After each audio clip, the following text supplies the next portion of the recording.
All right, so what we're going to start looking at today is the physical um, geography of Russia, where stuff is and what Russia's really like. I always think about Russia. It's a real interesting place to me for a few reasons. But if you look at this picture, you'll see the onion shaped domes. Um, these were pretty typical of what we call the Eastern Orthodox Church in Russia.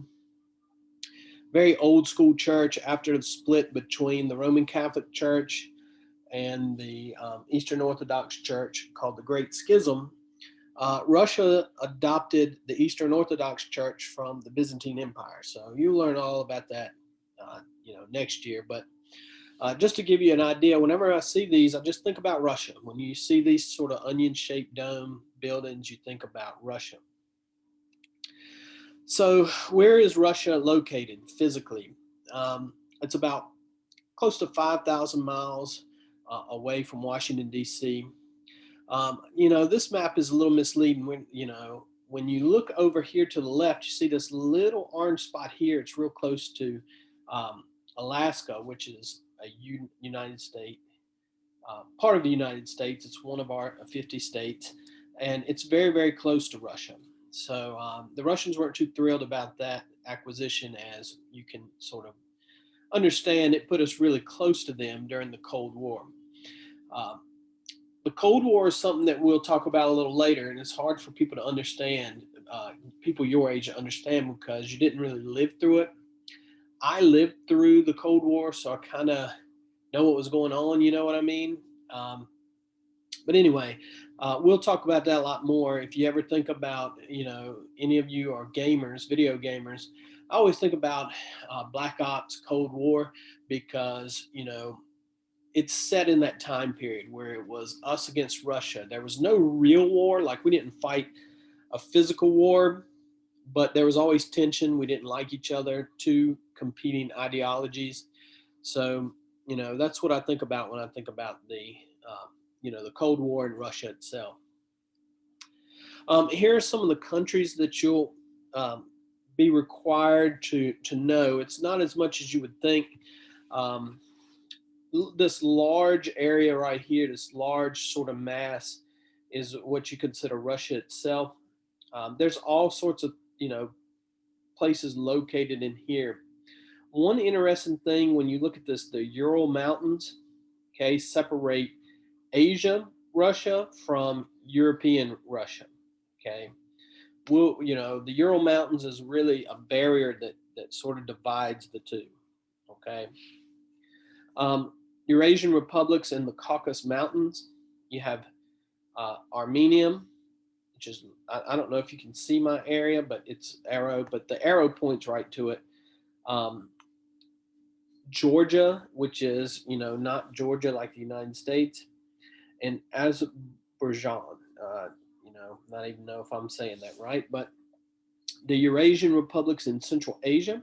Okay, so these are the Europe, Eurasian half. Europe, Asian, and here are the ones in Central Asia. You've got Kazakhstan. Okay, where you can see this big purple area right here for Kazakhstan. Kyrgyzstan, right here, where you've got this pink um, little area right here. Tajikistan right here, Uzbekistan in the brown right there, and Turkmenistan right here in the yellow. These are only countries. I probably won't even have you remember all of them, but when we'll have our map thing that we'll look at and practice with for anything like that. A couple of things that you can also notice about this map. Once again, I'm not sure if my arrow shows up. I think it does. But Siberia is located here, the frozen tundra. No one wants to live there. It's not a good place to be. Not a lot of vegetation, extremely cold. Whenever I think about Russia, I think about it being cold. Um, most of the population is on this side of the Ural Mountains, okay, on the European side. We'll look at that a lot more as we go along, but just keep that in mind. The reason there's nobody over here, hard to grow food, very cold, lots of permafrost, okay? So, not a good area for growing food.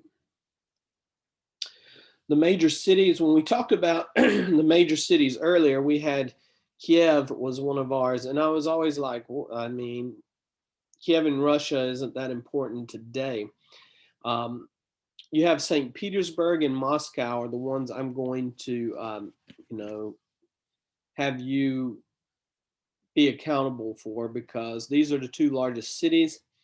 Moscow is, of course, I guess what you would consider the capital of Russia, and St. Petersburg was formerly the capital. If you look on the Asian side, all the way over here to this port um, of Vladivostok, this area right here is a way for them to get more of a warm water sort of port right here. It is located very close to Japan.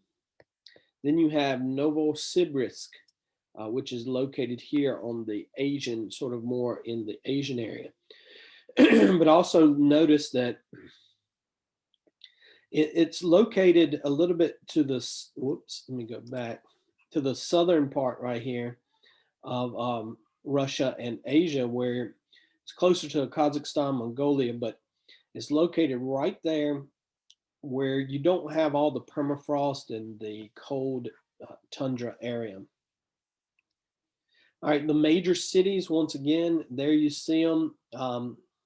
You know, St. Petersburg is named after Peter the Great. A lot of the old school sort of architecture and old buildings you'll find there. Your more modern cities you see down at the bottom, you know, um, high population, large cities, lots of people there. So whenever I think about these major cities, that's one thing really to think about. Major bodies of water: the Volga, the Ob, the Amur, um, are the major rivers. I'm not really going to have you, be responsible for these. It is important to know where they're located on the map. So there you have the Ob right here. Here's the Volga. The Amur is over this way. Big time trading rivers.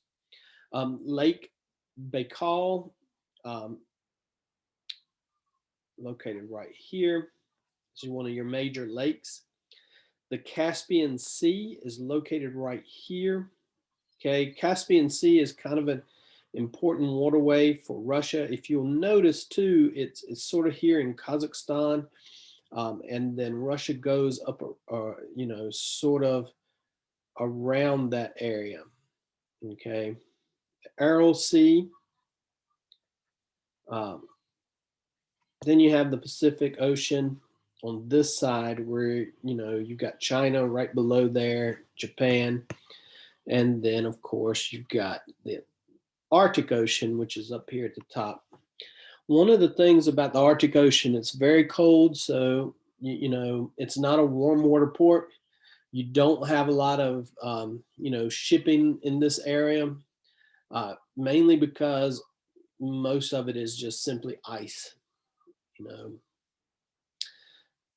Some of the rivers flow northwards towards the Arctic Ocean, which is, a little bit different. If you think about Egypt and the Nile, it flows north, but most of them usually flow to the south.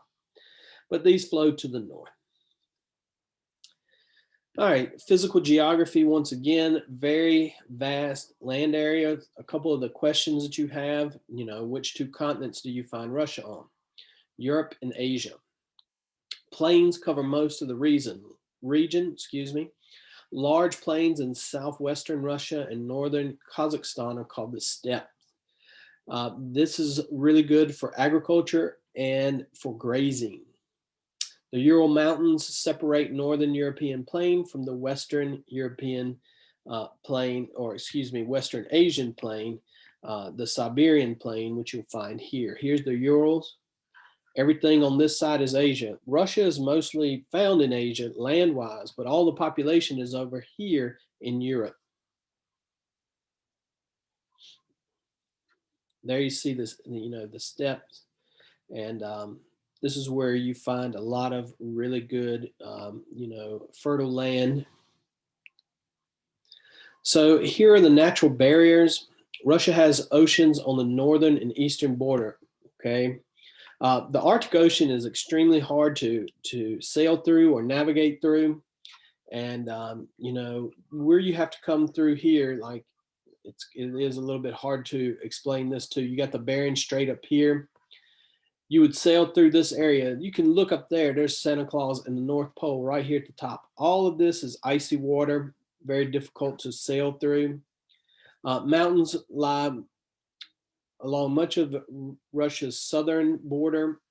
If you look down this way, you'll see mountain ranges.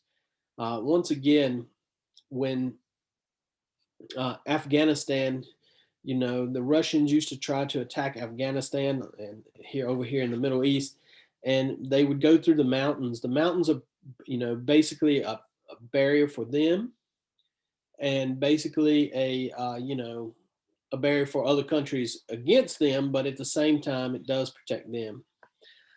Deserts and mountains in Central Asia keep Kyrgyzstan and Tajikistan very, very isolated. Okay. I always think about the Caucasus Mountain areas. Habib Nurmagomedov is the UFC middleweight champion, and lightweight champion, and he's from, Turks. He's from the he's from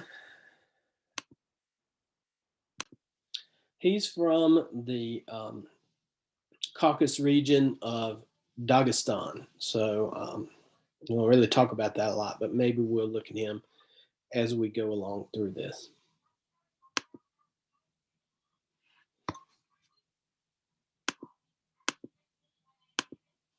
All right, I can't.